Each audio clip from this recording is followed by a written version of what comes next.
There are stories whispered among hotel staff, tales they don't tell guests, stories that never make it into the brochures or online reviews.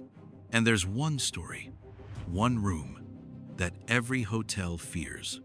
A room where guests check in, but never check out. Let me tell you about room 313. A room that's been locked for years. A room no one talks about. A room that should not exist.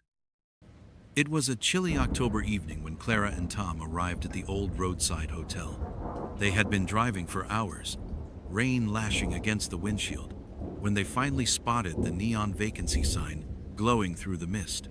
The hotel stood like a relic from another time. Its crooked shingles, flickering exterior lights, and faded red carpet giving off a sense of something left behind by progress. Clara hesitated as they stepped inside. The lobby was empty except for a single clerk behind the desk, a gaunt man with sunken eyes whose expression didn't change when they entered. "Room?" he asked, his voice as dusty as the air. Clara nodded. "Something quiet, please." The clerk stared at them for a moment longer than was comfortable, then slid a key across the counter. "Room 313. Tom raised an eyebrow. "Didn't realize this place had a third floor." The clerk blinked. "Not many people do." The elevator creaked as it ascended. The light inside flickered with every floor it passed.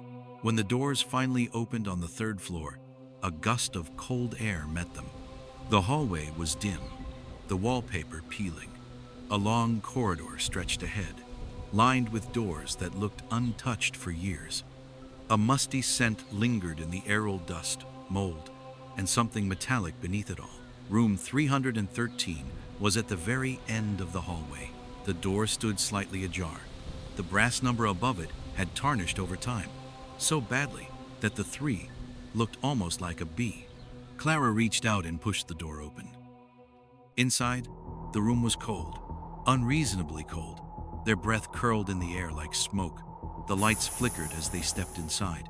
Everything was neat. Too neat. The bed perfectly made. The bathroom spotless. A single candle burned on the nightstand beside the bed. Tom wrinkled his nose.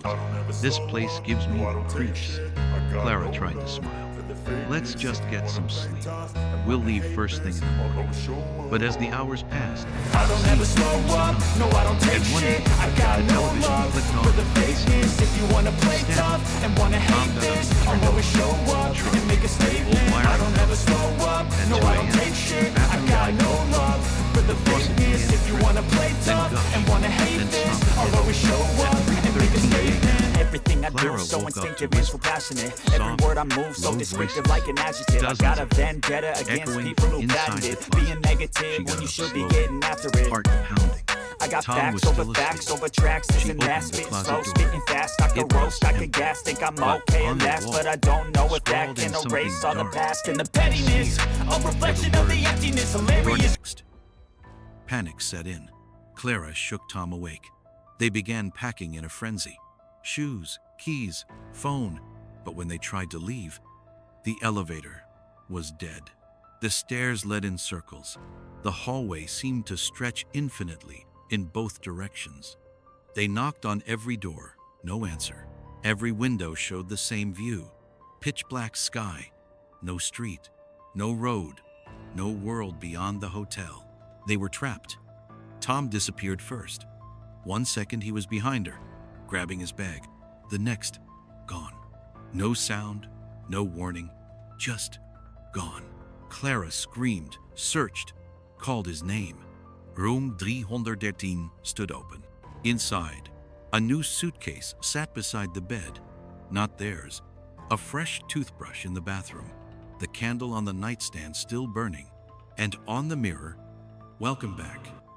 Days passed, or at least it felt like days. Time worked differently in room 313. Clara didn't know when she last ate, when she last slept. Every clock was frozen at 3:13. Sometimes she heard footsteps, sometimes laughter, sometimes her own voice calling from the hallway.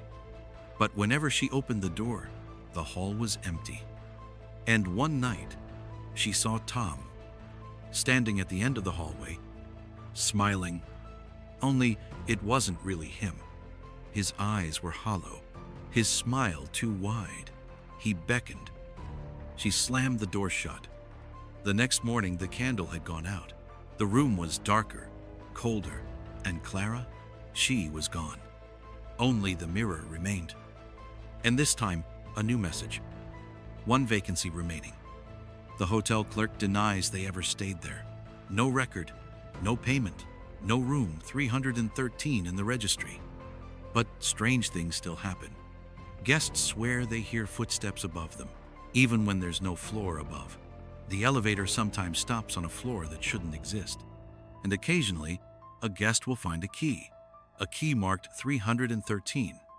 If they're foolish enough to use it, they may never check out, because room 313 isn't just a room. It's a trap, a place that remembers every guest and waits for the next one. Maybe that's why you're here. Maybe that's why you can't sleep tonight. Because maybe, just maybe, room 313 is already watching you.